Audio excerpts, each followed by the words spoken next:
Stop scrolling. Because if you were born under the horse zodiac sign, the year 2026 may be one of the most confusing, powerful, and dangerous years of your life.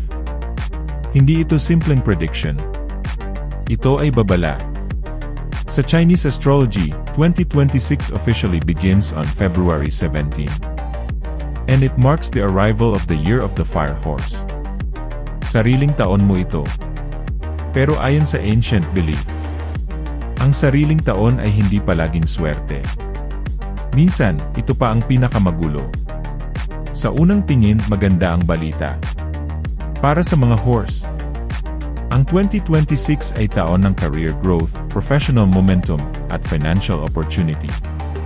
May mga horse na mapopromote, tataas ang kita, makikilala ang galing, makakaramdam ng tunay na tagumpay.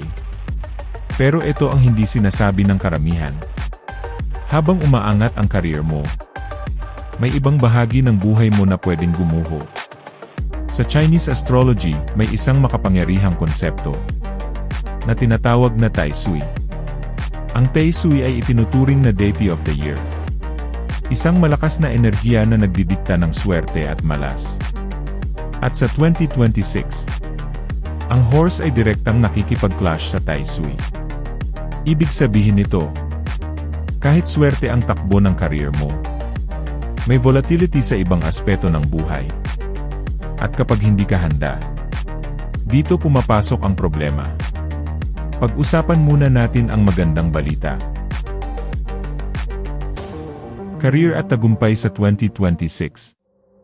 Para sa horse, ang fire energy ng 2026 ay nagpapalakas ng natural mong katangian.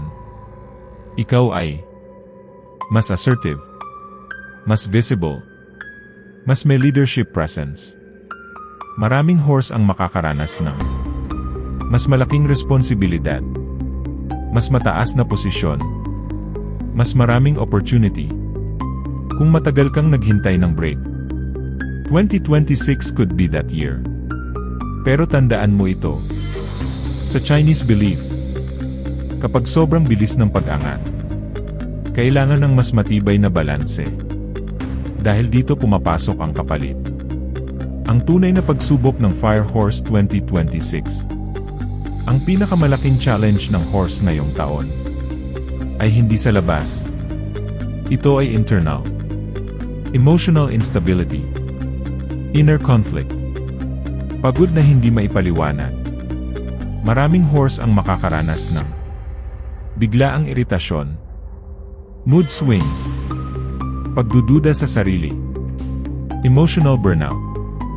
At kapag hindi mo ito napansin, maaari itong lumabas sa maling paraan.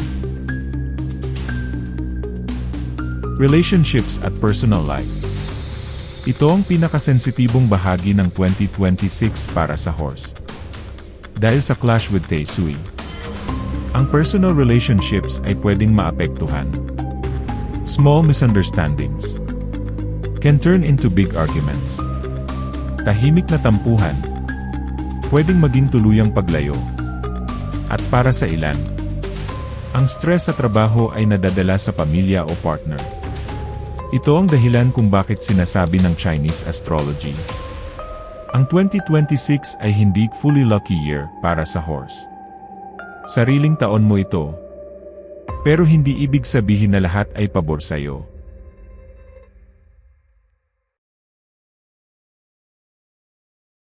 Health warning para sa horse. Isa pang aspeto na hindi dapat baliwalain ay ang kalusugan. Hindi ito laging pisikal. Madalas ito ay mental fatigue, emotional stress, lack of rest. Maraming horse ang magiging sobrang busy sa 2026 na makakalimutang magpahinga. At ayon sa Chinese belief, ang sobrang fire energy ay pwedeng magdulot ng imbalance. Kung horse ka, tandaan mo ito. Hindi lahat ng pahinga ay katamaran. Minsan, ito ang proteksyon mo. Paano iwasan ang malas sa Fire Horse Year? Ngayon, ito ang mahalagang bahagi. Sa Chinese astrology, may mga paraan para maibsan ang negative effects ng Tai Sui clash. Una, charitable acts. Ang paggawa ng mabuti sa iba ay itinuturing na paraan para i-neutralize bad energy. Pangalawa, pakikisalamuha at celebrations. Hindi magandang taon ng 2026 para sa isolation. Ang pag-attend o pag-host ng gatherings ay nakakatulong mag-balance ng energy. Pangatlo, patience at emotional control. Hindi lahat ng laban ay dapat ipaglaban. Hindi lahat ng opinyon ay kailangang ipahayag. Para sa horse, ang pinakamalaking panalo sa 2026 ay ang kakayahang umiwas. Compatibility at expectations. Maraming horse ang nagtatanong, kung sarili kong taon ito, bakit parang delikado? Ito ang sagot ng Chinese astrology. Ang sariling taon ay taon ng transformation, hindi comfort. Ito ang taon na sinusubok ang ego, disiplina, emotional maturity. Kung malagpasan mo ito ng maayos, ang mga susunod na taon ay mas magiging magaan. At ngayon, hayaan kitang tanungin. Year of the Horse ka ba?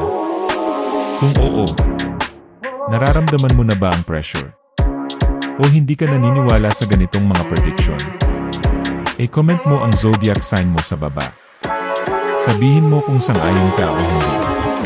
Makipagdiskusyon. Maraming horse ang makakarelate dito. At kung gusto mong malaman, anong lucky colors para sa horse sa 2026? Paano palakasin ang career luck? At sino ang pinakaswerte sa Chinese New Year 2026? Mag-subscribe ka ngayon. Dahil sa susunod na video, aalamin natin kung sino ang pinakapinagpala. At sino ang dapat pinakamag-ingat ngayong Chinese New Year? Ang tanong, handa ka ba sa Fire Horse 2026?